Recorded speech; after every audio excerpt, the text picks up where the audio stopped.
Okay, good morning, everybody. And my name is Bill Lester. I'm with University of Florida IFAS Extension Service here in Hernando County, Florida. And thank you so much for joining us this morning. We're going to be talking about planting your best vegetable garden ever. So this is a topic that I haven't had a class on in quite some time. And I know that we have a lot of new residents here in Florida, a lot of people moving to the state. And people are still very, very interested in vegetable gardening for a lot of different reasons. Things like saving your waistline, saving your health. Research shows that consumers are concerned with things like food safety, produce recalls, things like salmonella, E. coli, pesticide residues, cost. I know that cost enters into the equation even more now with the cost of everything going up, food included. For anybody who has a vegetable garden or you've grown vegetables before, you know that things that you grow in your backyard taste fresher and better than what you buy at the grocery store. And sometimes the differences are pretty dramatic. If you've ever grown your own homegrown carrots, they taste totally different from what you buy at the grocery store. Not that what you get at the grocery store is bad, it's just things are going to be a lot better if you grow your own. Fresher foods have higher nutrient content, and that's really not so much a function of how you grow them, but it's a function of freshness. So the fresher the produce is, the higher the nutrient content is going to be.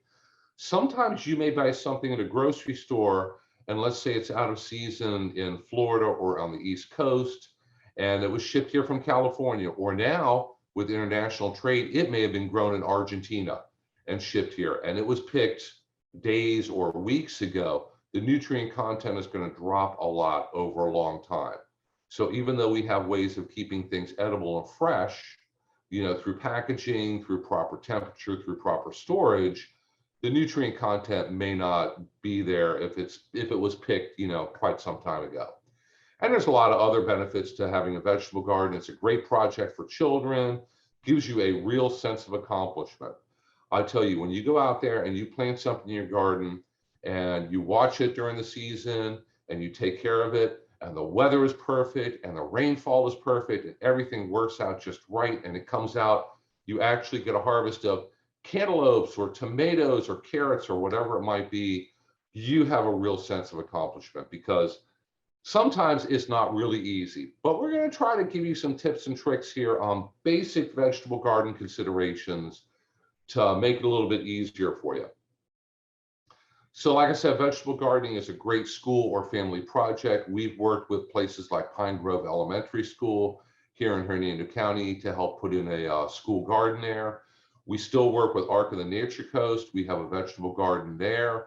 And one of the coordinators, I think, is in watching us live today. So it's a great project to do with others and for others. So a lot of people think, and they get frustrated because they kind of jump right into vegetable gardening here in Central Florida, and maybe they're trying to do things the way they did up north in a different state, and things don't work out very well for them. They start thinking, gosh, you just can't grow anything here in Florida.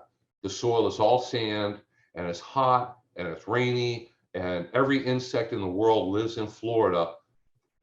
Well, Florida traditionally is the country's second leading producer of vegetables. It still is. Traditionally, it was always considered the winter vegetable basket. Now, with international trade, we get a lot more from other countries like Mexico and Central America during the winter, which competes with Florida. But we still grow a ton of different vegetables here in Florida, mostly during the winter. And the last numbers I was able to find was from 2011. You can see the volume of corn and cucumbers and squash and strawberries and everything else that we grow here in Florida. So things can grow here in Florida.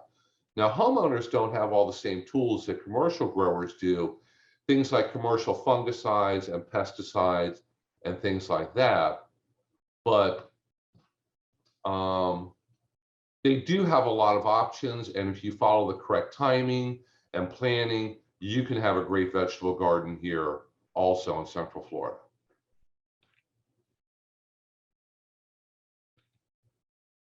So some things that you need to keep in mind before you even put a vegetable garden in is where to put the vegetable garden. You need a well-drained site, and for most of us here in Central Florida, that's not a big problem. We have very sandy soil. I know that I live in Spring Hill, Florida, and when it rains here a lot, the water in my front yard piles up, but after it stops raining within 15 minutes, it drains away. So it very, very quickly goes away and disappears and works in. So I don't have drainage problems like you see in the picture here, but some people do. Um, Let me let everybody in here. So you need to put your vegetable garden in a spot that gets full sunshine all day, especially during the winter. So your wintertime garden can withstand full sun. If you put your garden in a spot that gets full sun, let's say all spring and summer long, that might be a little bit too much sun. But you don't want to put it on, let's say, the north side of your house, which stays shady, very shady during the winter, but a little shady during the rest of the year. You don't want to put it under very large trees, under the shade of trees. If you put it under trees, you're going to be fighting tree roots also. You don't want to do that. If you have a septic tank and a drain field, you don't want to put your vegetable garden on top of the drain field. People ask that and they think, well, I have a drain field and it's always kind of getting watered and the grass looks fantastic on top of it. The best thing to have on top of a drain field is just turf grass. That is going to be best for your drain field. If you grow edible crops on top of a drain field, you're going to run into potential food safety issues. So we're not going to get too deep into that. Just don't do it. You need to locate your vegetable garden near a water source because you're going to have to water your garden frequently. If we're not getting very regular rains, a lot of times the vegetable garden is going to have to be watered every day. So you need to put it in a spot where you can run a hose from your garden to a water source if you're going to hook up sprinklers, or just stand there with a garden hose and water it. Or if you're growing in containers, which we're going to talk about also, if you're carrying buckets of water or a watering can, you need to keep that in mind when you're looking at exactly where you're going to place that vegetable garden. And you need to be aware of your deed restrictions. If you live in a homeowners association community, you're going to have to read the rules first. Otherwise, if you put a big old vegetable garden in your front yard and your neighbors object, you may get a nasty letter taped to your front door and you're going to have problems. So check the rules first and stay within them. And that way you're not going to have to adjust and, get into a really bad issues with that.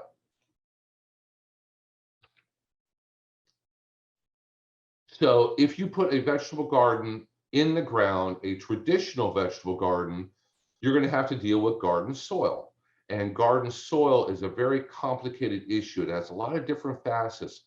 It has physical components, chemical components, which is the nutrients that are naturally in your soil, and maybe nutrients that are not present that you're going to have to add. You're going to have to figure out what's there and what's not.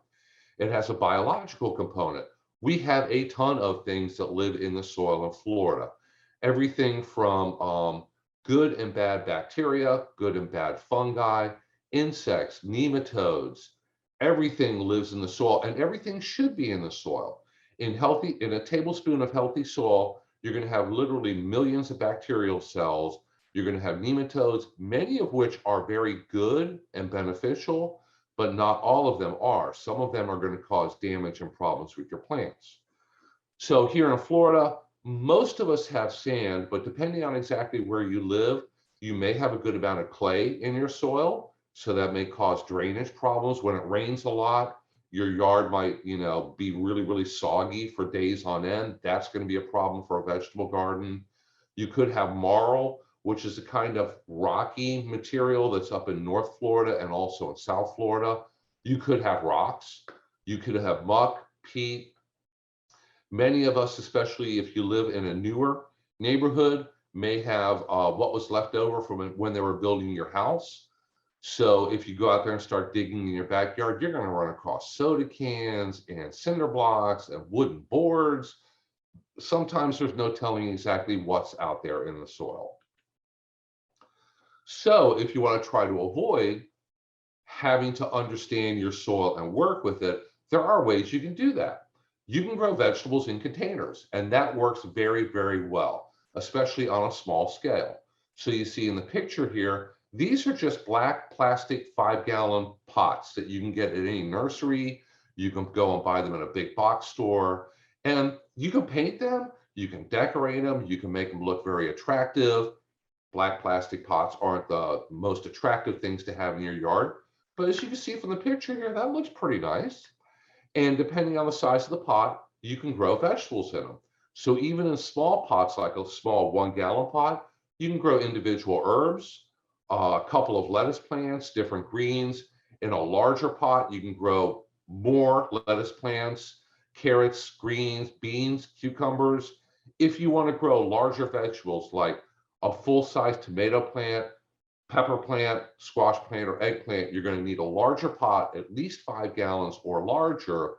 And if you go out and look now, you can buy attractive decorative pots that are more than 5 gallons or 10, 20 gallons. You can get really large pots if you want to get into it and get a quality potting soil and grow all your vegetables in it. So containers aren't just for decorative landscape plants anymore. You can grow edibles in them. And I know from personal experience, growing an herb garden in pots is very easy to manage and maintain, and can be very, very productive also. Most herb plants are very small, so they lend themselves very well to be grown in a container. You can create and grow your vegetable garden in a raised bed. And if you look online, there are all kinds of ideas and diagrams and plans for creating your raised bed garden. You can use traditional wood. We still caution people to try to avoid pressure treated wood, although they don't pressure treat wood with materials like arsenic and creosote and things like they did 50 years ago. It's much less toxic now, but still growing edibles in pressure treated wood can be a problem. So if that makes you nervous, avoid the pressure treated wood. Problem with wood is out in the environment, it does break down, it will rot eventually. Might take a few years, might take just 1 year, but wood on top of damp soil with insects and everything else out there, it will break down. You can make the raised bed garden out of wood. You can use bricks, you can use cinder blocks. People use bales of hay. And like I said, if you look online, there's all kinds of ideas and plans out there. You can make accessible gardens now. So for somebody who's in a wheelchair or a little bit limited with accessibility, they're not in a position where they can kind of get down on their hands and knees and work a traditional in-ground garden. You can make a raised bed that's raised up that you can actually put a wheelchair under. And once again, if you look online, there's a lot of different ideas out there. I've seen pictures and diagrams on Facebook before from people who built these. They look very, very attractive, and they also work very well also. So specifically, what kind of things could be hiding in your soil if you want to have a traditional in-ground vegetable garden? There are things like nematodes, which are microscopic roundworms, and many of them are beneficial. Many of them, the different species, eat bacteria and fungi in the soil. They eat bad nematodes, so good nematodes eat bad nematodes, but there are plant pathogen nematodes that will damage your plants. The picture here on the right, this is some roots from probably a tomato or pepper plant.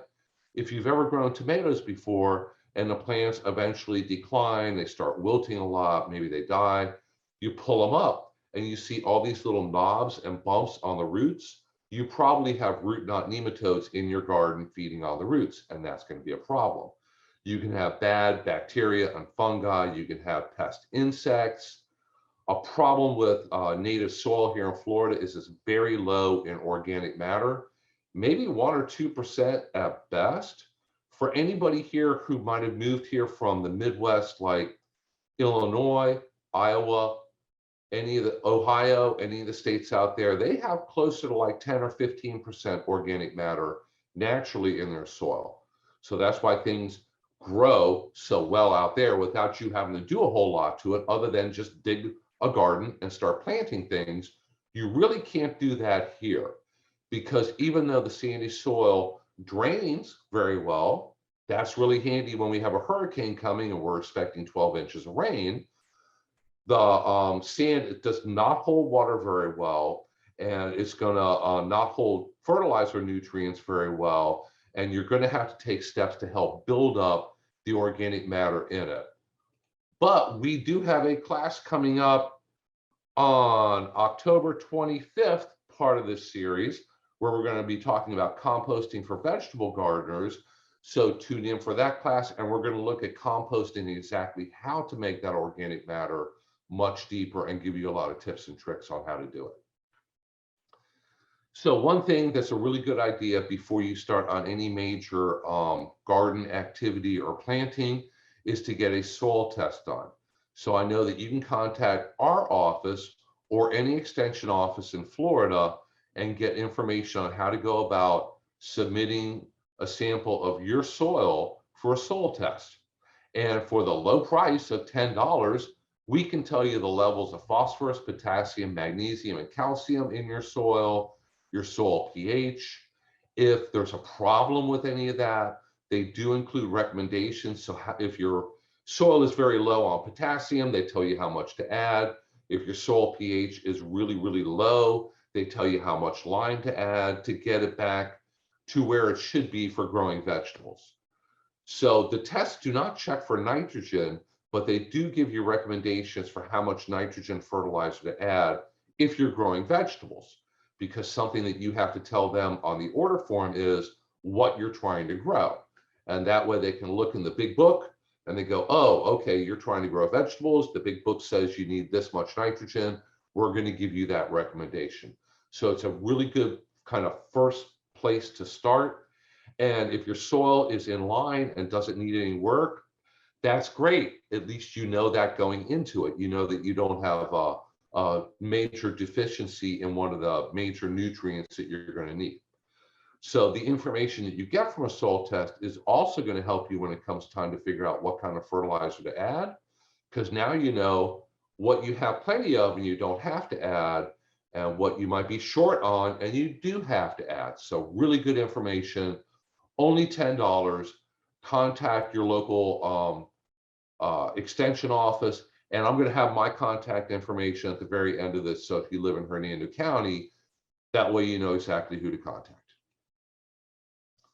So soil management in Florida, organic matter or compost is only temporary. I've spoken with people who moved here from up north before, and a lady from Pennsylvania told me, yes, I had a vegetable garden in Pennsylvania, and we got a truckload of cow manure, and I worked that in my garden, and everything grew great for like 5 years. Here, if you get a truckload of manure, or if you make compost or purchase compost, work it in your sandy soil, your soil is going to look great for 6 months or a year or so. After that, you're going to go out there and look through the soil. It's like, oh my gosh, it's all sand again. Where did the organic matter go? It got eaten. It got consumed by the naturally occurring bacteria, fungi. It was broken down completely. Certain components of it were spun back off into the atmosphere. Here in Florida, it goes away because the soil never freezes here in Florida. The microbes are active in the soil year round.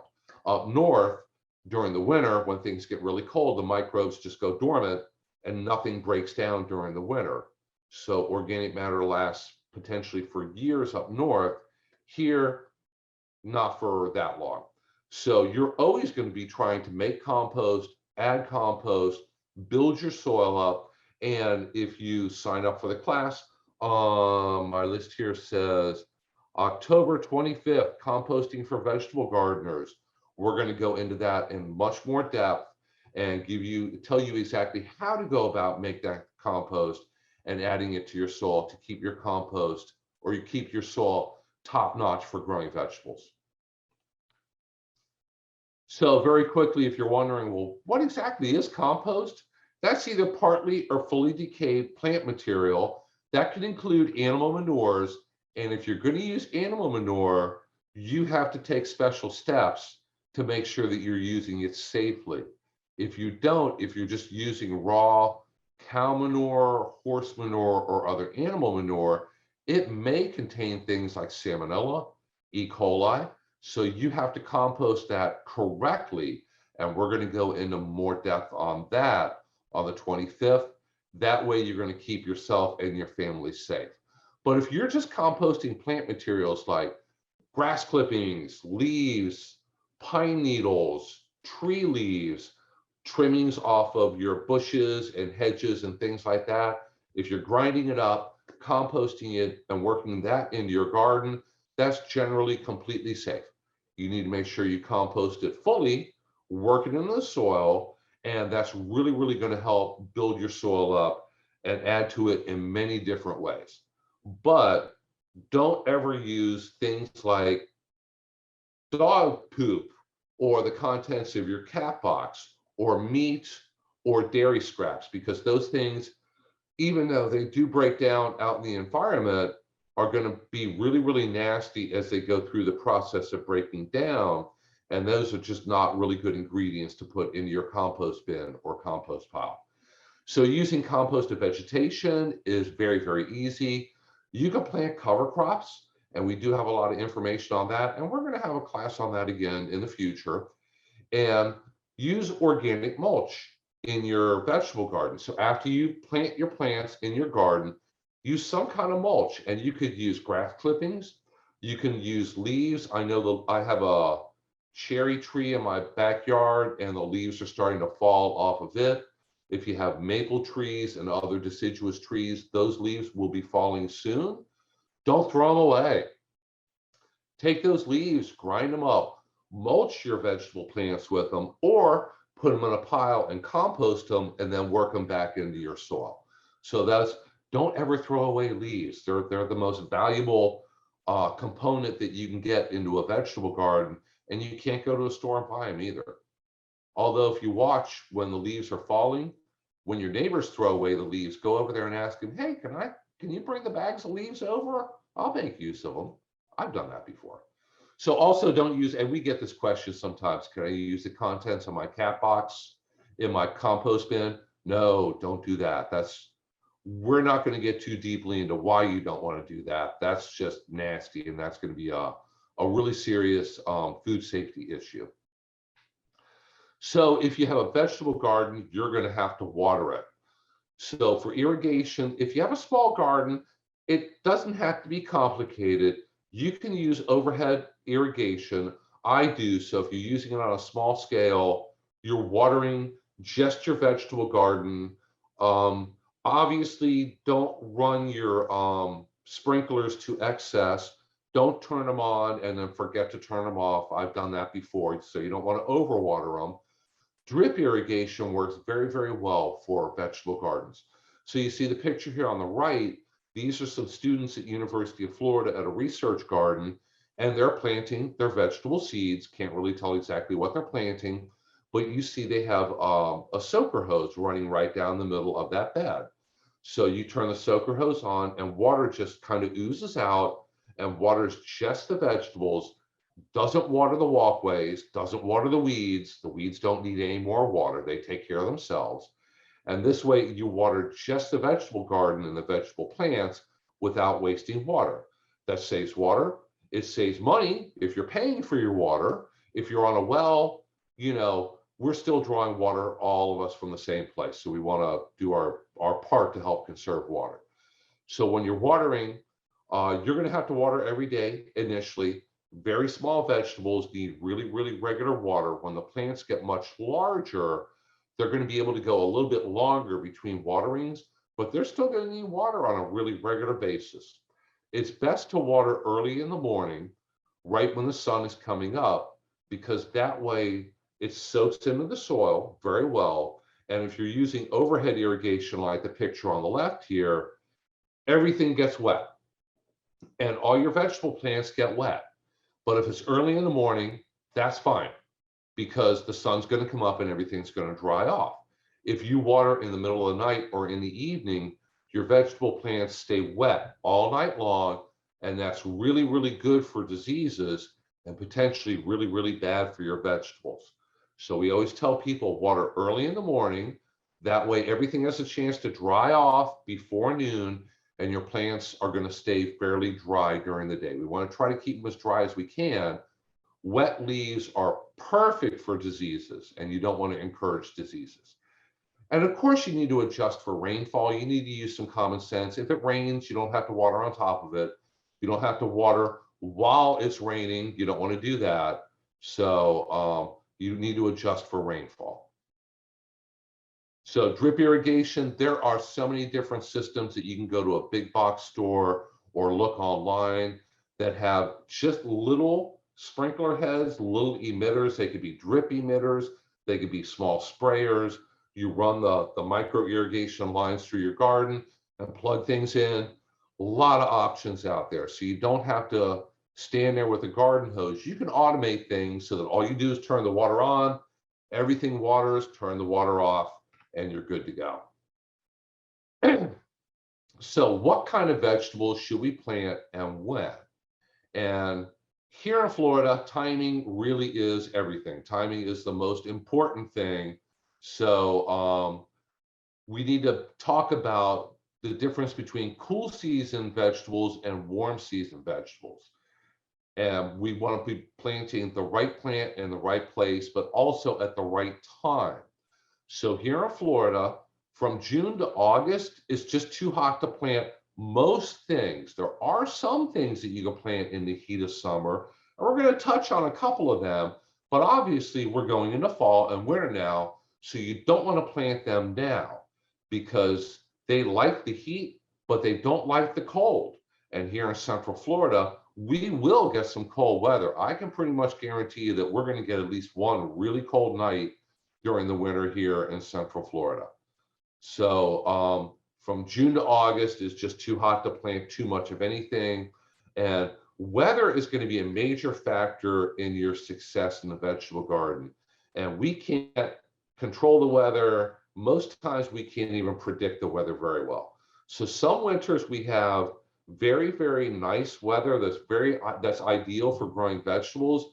Other times we'll have an unusually warm winter, or it'll be mixed where the first half of winter is unusually warm and our cool season crops aren't really happy because it's a little bit too warm. And the second half of winter is a little bit too cold. And once again, the crops aren't really happy because maybe they're getting a little bit too much cold weather. So things can be tricky when it comes to the weather. You just have to do your best and show a little bit of determination and go out there and plant it. Do your best, hope for the best, but realize that timing is everything, and weather can play a very, very big part in how successful you are. So warm season and cool season vegetables. And this is very important, especially for anybody who's moved here from up north and thinks that they're going to plant things the same time they did up in New York or Wisconsin or California or anywhere else in the country, really, except for maybe, I don't know, southern Georgia. That's kind of similar to us. So warm season crops you're going to want to plant in generally from late February to early March. And they're going to grow in the spring. They're going to grow and you're going to pick the stuff. And by early June, they're done. You're going to pull them up. You're not going to try growing tomatoes and cucumbers and things like that much past early June. All those warm season things you could put in again right now, but you're going to have to hurry because before they mature, we may be getting really cold weather and frost. And warm season things don't take frost very, very well at all. Cool season crops, on the other hand, you're going to start planting them right now. This is late September, coming up on early October. You're going to put them in right now, and they do just great. They like the cooler weather. Many of them take light frosts and freezes very well. You might lose a couple leaves, but they're not going to be damaged very badly at all. They can withstand the colder weather. They like the cool weather, the short days, and they're going to grow really well. But you need to plan on them being done and harvested by March 1st. We're going to talk a little bit more about that in our last class of this series coming up on November 1st, wrapping up the winter vegetable garden, because you need to start things at the right time so that they're done by March 1st. Don't try growing broccoli and cabbage and things like that into April, May, June. It's going to get too hot very quickly in the spring, and they're not going to work out well. Those things grow great here in Florida if you plant them now or soon. So timing is everything. So here's a list of different cool season vegetable crops. These are all the things that we're going to start planting really soon. You can start pretty much with most of them right now, with a couple exceptions, and we're going to talk about them. Potatoes, if anybody wants to grow not sweet potatoes, but regular potatoes, red potatoes, white potatoes, Irish potatoes, baking potatoes, whatever common name you want to call them. Here in Central Florida, they grow really well. Over on the east side of the state, they grow them commercially, and most of the potatoes that go into your potato chips are grown in Florida. But they plant them in January. Plant them in January, let them grow. You're going to get a harvest in early spring, March or April or so, depending on exactly when you planted them, and they can do really well here. So don't plant them too early. They're unusual. They have their own specific January time frame where you want to plant them. So just very quickly through some of the different various crops that you can grow well here. Brassicas. These are known as brassicas. The plant family is Brassicaceae. They're also called cruciferous crops, and these are things like broccoli, cauliflower, cabbage, mustards. We're going to have a class on them on October 18th, so be sure to sign up for that one and tune in. These crops all do really, really well here, and they grow most of them commercially here in Central Florida. They grow very well up in North Florida also. South Florida, if you get too far south, it's going to be tricky because it's just going to be a little bit too warm during the winter. They like it chilly. So broccoli and cabbage are pretty forgiving. If it's normal wintertime weather and just not really hot, they're going to do okay. They like it cool, but they can handle a little bit warmer. Cauliflower is fussier. It has to be cool during the winter to grow really good cauliflower that's going to turn out really well and get a nice big head of cauliflower. And you can do it here also. Brussels sprouts are the fussiest. It has to be pretty cold for them to be happy.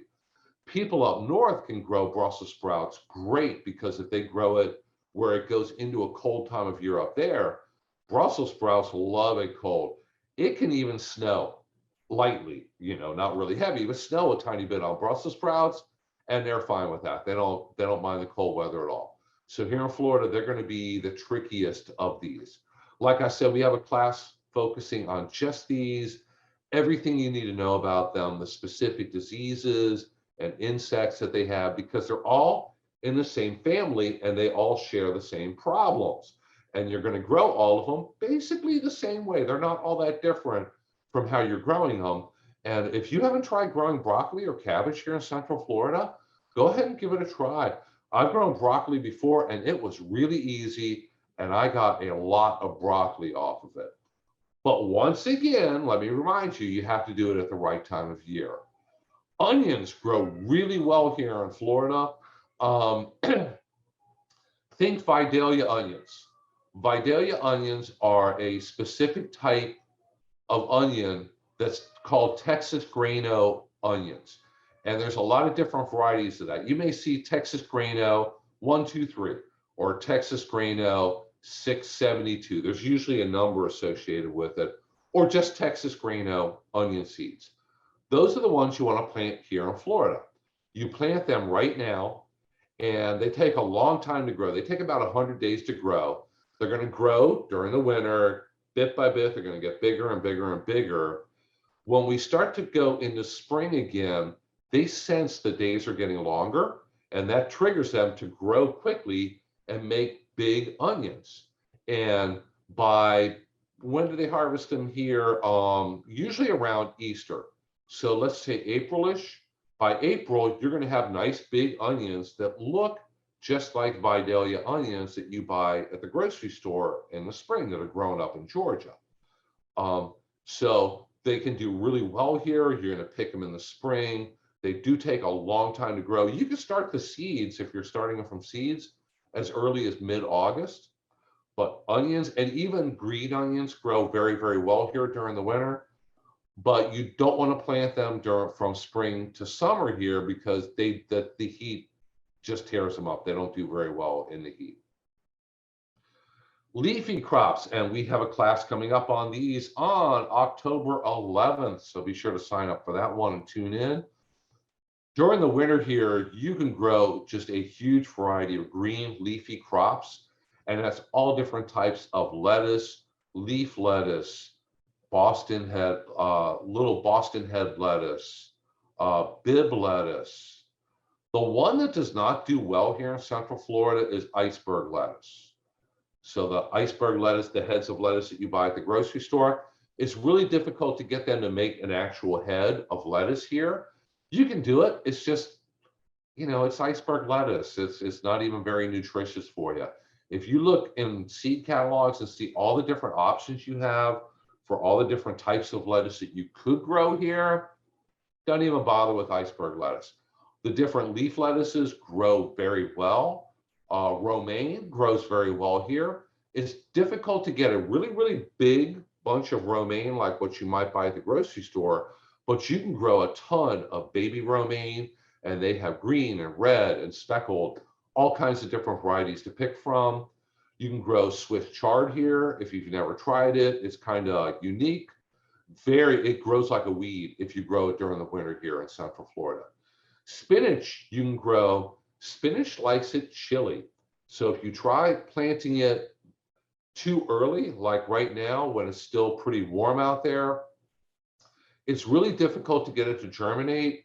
And even if you do, it's going to come up and grow just a little bit and then usually die, not do well. So wait until later in the winter. And if it looks like we're having a nice chilly, cool winter, definitely plant spinach. It will do great if it's chilly. If it's too warm, it's just not going to do well. You're probably going to have to replant it and just try it again. Different types of green leafy things can grow very quickly. So don't plant your whole garden in green leaf lettuce and red leaf lettuce all on the same day, because what happens is a month or two later, now you have your entire garden filled with lettuce, which is great, but it's all going to have to be picked and eaten at about the same time. And unless you have a huge family or neighbors you're giving it to, you're going to have a ton of lettuce and you're thinking like, oh my gosh, what am I going to do with it? How am I going to eat it before it all goes bad? So the trick is plant a row or two of lettuce. A couple weeks later, plant a little bit more. A couple weeks later, plant some more. And you can do that all winter long. That way, every couple weeks, you have another row that's maturing, and you can have a continuous supply of lettuce and different green leafy crops all winter long. So for several months during the winter, you're eating fresh lettuce and Swiss chard, potentially spinach. You can grow dandelion greens. You can grow endive, escarole if you like those things. All kinds of healthy greens all winter long over an extended period of time. Carrots, radishes, beets, all those different root crops grow very, very easily and well here. They have almost no pest or disease problems. I don't think I've really ever encountered any pests that really you had to control or take any kind of action with. So very, very easy to grow. Plant the seeds, keep them watered, be patient. Carrots can take 2 to 3 months to grow, so be patient. Eventually, you can potentially get a very, very good crop of nice big carrots during the winter here. And don't forget, you're going to plant the actual potatoes, like baked potatoes and red potatoes, in either January or February. Peas, you can grow good old-fashioned green peas here. And if you've never tried freshly grown, freshly shelled peas, they are completely different from the frozen and very different from the canned ones that you might buy at the grocery store. They're really, really good. And if you have children, they're probably going to like them a lot better than canned peas. A little difficult to get kids to eat their canned peas. But you can grow the flat-potted snow peas and snap peas also. You want to plant them right now, late September, early October. They're going to need a trellis to grow on because they grow very, very tall. So put up a trellis, grow them up the trellis, grow them all winter long. They're gonna flower and get little snow peas on them. And for a while, they're gonna produce very, very heavily. If they're producing and we get a freeze, you might lose the little tiny peas that are on the plants. They're gonna get damaged by the cold weather and you're gonna lose them. So go out there before you get a frosty night and pick them all. But within a couple days, the plants recover, they flower some more, and within a week or so, you're going to have more flowers and more snow peas on there. So it just kind of knocks them back temporarily. But snow peas are very, very easy to grow and pretty much guaranteed winter during the winter. So a note on warm season vegetables, these are things that you can grow very well here in Central Florida, just not now, because these are going to grow either early in the spring. So these are things that you're going to plan on and buy the seeds, order them from a catalog, get your little pots and everything all ready, and you're going to start seeds for them in late winter, so January or February, and you're going to put them out in the garden after the last chance of a late freeze or frost, or after we're hopefully not going to get a late freeze or frost. So here in Hernando County, that's going to be late February, early March, depending on exactly where you live. That's going to vary a little bit, maybe a little bit earlier, a little bit later. But things like beans, cantaloupes, corn, we're going to go through these very quickly. They all grow really well here, just not now. So you don't want to be putting a lot of these in the ground now. Beans, you can grow, gosh, bush beans and yellow beans and green beans and pole beans. They grow very easily, and I've grown a ton of them in my Hernando County garden before. Easiest time to grow them is spring. Early spring, try to get them out there as early as you can. They're going to come up, you're going to get a ton of beans. By the time it gets really hot, you're going to get a lot of diseases and a lot of insect pests on them. So here in Hernando County, by mid-June, it's time for them to go and move on to something else. But if you put in beans now, they're going to get up and growing, and halfway there, we're going to have a cold night and they're going to die because they do not take cold temperatures well at all. Cucurbits, and this is the plant family that includes cucumbers, squash, melons, pumpkins. They do not take cold weather well at all. So even though you could plant them now, they come up, they grow. You may be able to squeeze some fast growing cucumbers in. And if where you live, you don't get really cold temperatures until December or January, you may be able to squeeze them in if you hurry and put them in right now. Just be aware that these plants, if they're exposed to cold temperatures close to freezing, they will die and they will not come back. So best time to plant them generally is very, very early spring. Even push it a little bit. And if we get a late frost, if you have a way to cover them really well and keep them warm overnight, that's your best chance of success for them. Corn.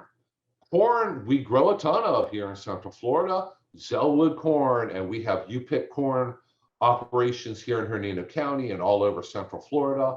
Problem is corn takes a lot of room, a lot of space, a lot of nitrogen, and it gets a lot of caterpillars. So you're going to have a lot of pest problems with corn. You're going to have to spray, and there are things that you can spray and treat with that are safe and organic. Commercial growers use other things that homeowners really don't have access to, but corn can be really, really tough. It takes some time and determination. I need to try growing it again sometime just to see if I can actually get a crop out of it. But we're going to talk, we have other classes. Wait until this spring. We'll have a class on controlling pests safely and organically with different things that you have access to as a homeowner. And we'll cover caterpillars on corn because it can be a really, really big problem with corn. But corn, if you plant it and the weather gets really cold, it will freeze and die. It does not like cold weather at all. Eggplants do not like cold weather at all. They do tolerate really hot weather. So if you grow eggplants in the spring, they may survive the summer, they may not. It's kind of a coin toss, but sometimes eggplant will survive the summer. And then in the fall, the plant will send out new growth and will flower again, and you'll get a second harvest of eggplants. Sometimes it happens, sometimes it doesn't. Summer is tough on eggplants, but eggplants are pretty tough when it comes to hot weather. They do not take cold weather well at all. Peppers, hopefully, if you have them in your garden, they're growing right now and flowering, and you're going to get a crop of peppers. Right now is not a good time to start peppers because you're going to bump up against cold weather, and peppers do not take cold weather at all. They take hot weather. A lot of, especially hot peppers, sometimes can survive the summer. They usually stop flowering and producing for a while when it's really hot, but if you can keep the plants alive in the fall, now you get a second burst of growth, a second flush of flowers, and another pepper harvest off of them. Sweet potatoes. So regular potatoes like the cold. Sweet potatoes are more of a tropical crop. If you plant them in the spring, they will grow all summer long. They will grow like weeds. They love it when it's hot and steamy and it rains every single day. I have some in my garden. I planted in the spring, and I'm going to keep them going until it starts to really cool off, and then I'm going to harvest them. And I know for a fact that I have at least a few sweet potatoes out there. They've already kind of popped up and get above the ground. So I'm going to get a harvest of sweet potatoes. They are very, very easy to grow if you plant them in the spring when things get good and warm, like April-ish, and just leave them alone, let them grow all summer long.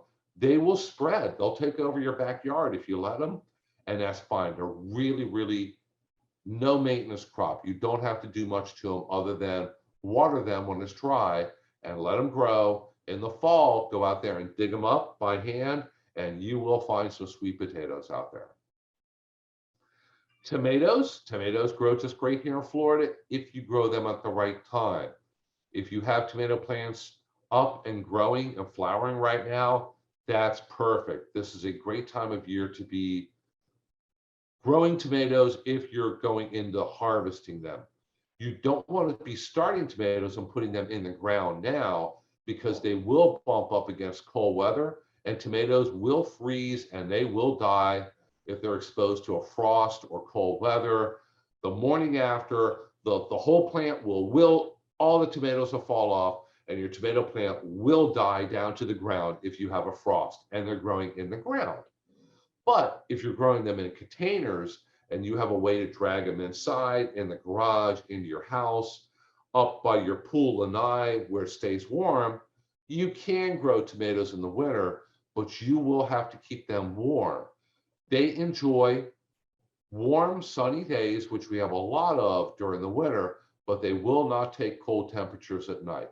So you can grow tomatoes, but be aware that they will die if it gets too cold.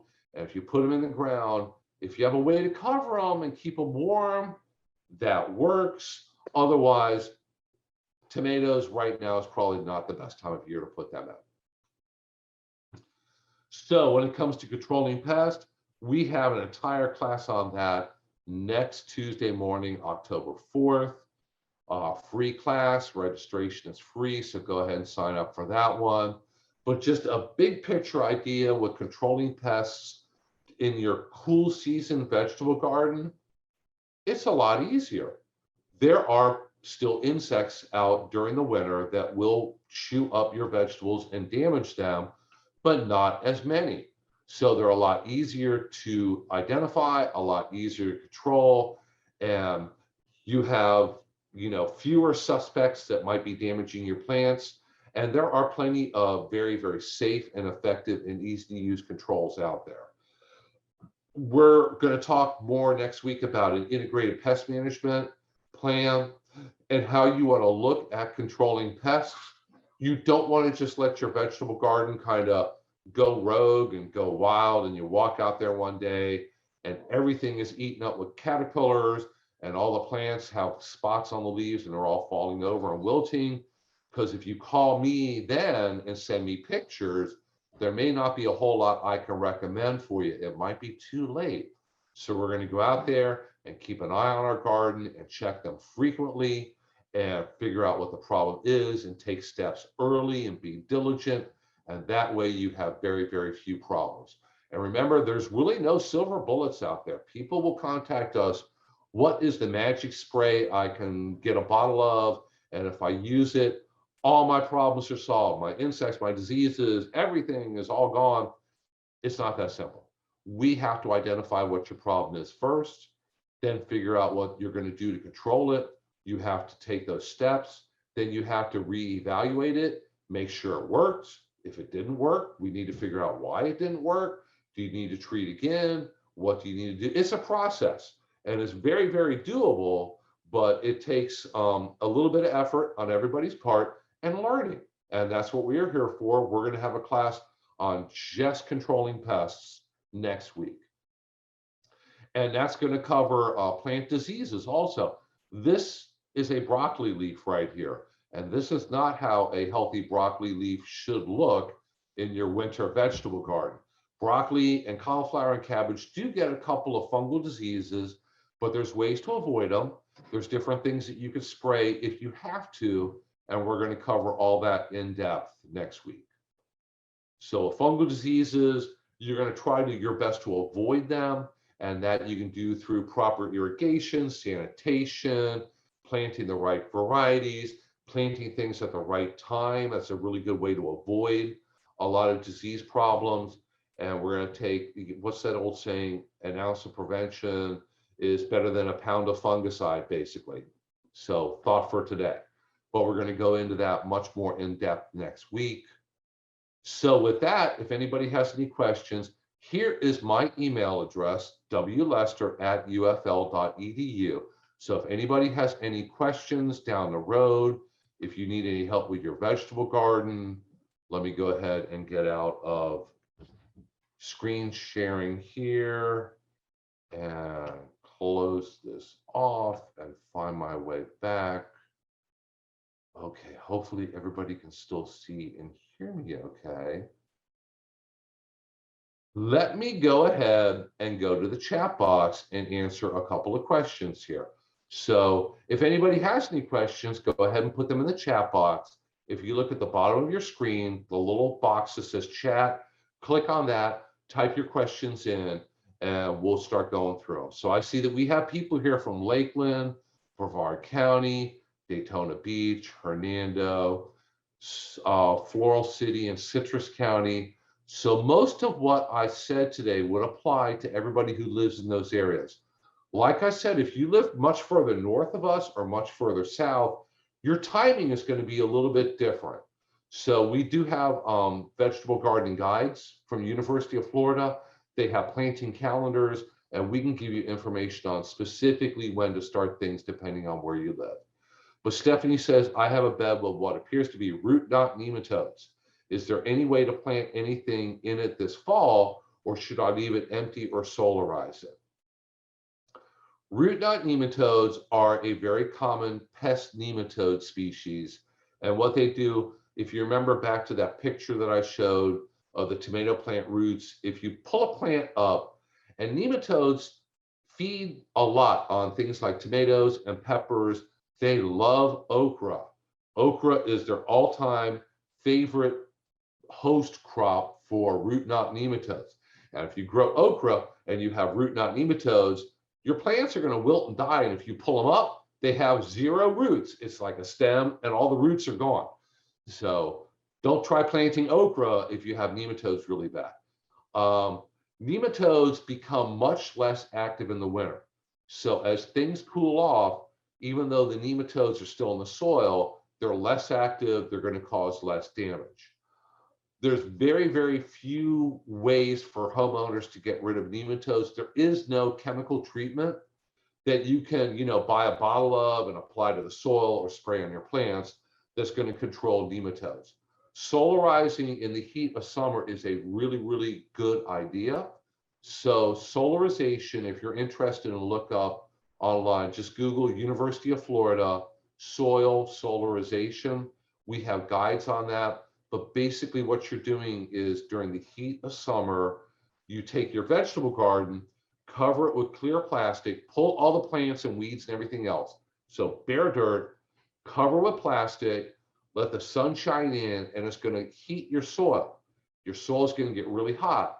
and it's going to kill some of the nematodes, but it's going to drive the other nematodes away. It's going to be really hot. Nematodes can move through the soil. So your nematodes are all going to, they're all going to move out and leave. So in the fall, when you pull back the plastic and start planting your fall garden, you don't really have any nematodes at that time. If you have them bad, they can move back in during the winter. But that's solarizing it during the summer is the best way to help control nematodes. There are a lot of the wintertime crops don't have major nematode problems. A lot of the green leafy things, the lettuces, tend to not have nematode problems. If you wait until it gets a little bit cooler, the nematodes are a lot less active. So we have a question from Leah, I think here. My black Valentine beans are 70 days in with maybe a dozen beans growing. In the past week, many leaves have started to turn brown, rusty, and fall off. What could that be from the recent rain? Yes, that's a fungal disease, and that's caused by a lot of rain, a lot of humidity. What happens is the fungal spores and diseases are in the soil, and lots of heavy rain splashes dirt up on the leaves, and now your plants become diseased. That's why it's really difficult to grow a lot of things during the heat of summer, because they're going to have so many disease problems. You're going to struggle, and you're probably not going to get a very good crop off of them. The beans are still green and about 2 inches long. You can keep them on there and give them a shot. Using a fungicide on the plants will help. One fungicide that you can find pretty easily at big box stores and also online is one that's called Daconil, DACONIL, and that's labeled to be used on a wide variety of different crops. I know it's labeled for different types of beans. So using that will probably help, but growing things where you start them in the ground during the heat of summer are going to have more disease problems. And Angela says, so when is the best time to purchase seeds when our timing for planting is different than up north? Buying them right now. You can buy seeds during the year. I buy seeds at all different times of the year. I need to order my tomato seeds for spring. I like to start my tomato seeds in January. So I try to remember to buy the seeds early. That way I have them here and they're handy. They're ready to start. I need to buy some more seeds for different cool season crops. I think I need more snow bean seeds, although I have some. So I order all mine online. There's different companies I like to buy from. There's a million companies out there. So look online and buy seeds all year long, because gardening here in Florida really is all year long. It's just we're doing different things at different times of the year. Kathy said she's having audio problems watching, but all crops started from seeds. Generally, all these different cool season crops, you can start from seeds directly in the garden. Some larger things like the brassicas, the broccoli, cauliflower, and cabbage, you can start the seeds in small trays, move them up into bigger pots, then transplant them into the garden. But this time of year, if you go out there and plant them directly from seed in the garden, you can do that. And Brenda's had good luck with celery. I grew it once before in a bucket, in a container, and it grew great. And they do grow all your celery that you get at the grocery store, all comes from South Florida all winter long. So they're already growing it here. It does great here in Florida. Brenda said it wasn't the big stalks like in the grocery stores, but very tasty. I had the same thing. My stalks never got really, really big. So mine probably couldn't have been sold at a grocery store, but you get a lot of stalks, a lot of leaves, and very, very tasty. Very, I don't want to say strong, because now you're going to think it doesn't taste good. But you have, if you really like full celery taste, if you grow your own, very, very tasty. A lot better than grocery store stuff. And cheaper too. So Leanne said, I planted some dinosaur kale. I've grown that before too. Kale likes it when it's cold. She planted hers in January of 2021. She's been harvesting weekly and is still growing. That can happen. It will still grow, but the kale, the leaves tend to not taste as good during the summer as they do in the winter. Kale and leafy greens need that cold weather to make them taste really good. Kind of hard to explain, but some of these, even though you can keep the plant alive and growing during summer, the leaves are going to be, you're going to have insect problems. They might have holes in the leaves, might have fungal leaf spots, and they may taste really, really strong and bitter if the weather is too hot. But Leanne's been harvesting weekly, is still growing. That's great. It's now about 3 feet tall and has grown branches. I move it to partial shade in the summer and water it daily. You know, if you have more seeds, plant more seeds. For a lot of the green leafy things, I look at them as very temporary. So with lettuce and kale and Swiss chard, I plant some more in a few weeks. Every few weeks, I plant some more. Comes up, grows, I pick it. When it starts to look kind of played out, what's left just goes in the compost bin. I plant more fresh. So even though kale, you can keep the plant growing for a very long time, you may not be happy with how it tastes during the summer. So don't be afraid to start more. We're coming in the time of year where it's a perfect time to go ahead and throw more seeds in. Grow them in a pot, grow them in a bucket. Yeah, Leanne says that you harvest the outer leaves and let the center keep growing. She uses it in soups, which I've done before. That's very good. Stews, lentils. You can also make kale chips. I've never tried kale chips before. They are a very healthy snack, so we definitely recommend them, although I've never tried them. I'm going to have to try that this winter. Jean asked about garlic. Yes, I forgot that. Garlic you can grow here in Central Florida. It grows in the winter. You need to grow the kind of garlic that's going to grow in the South. So I believe it's hardneck garlic, but I'm not positive about that. You have to grow the right garlic, or elephant garlic grows very well here. You want to put that in the ground now.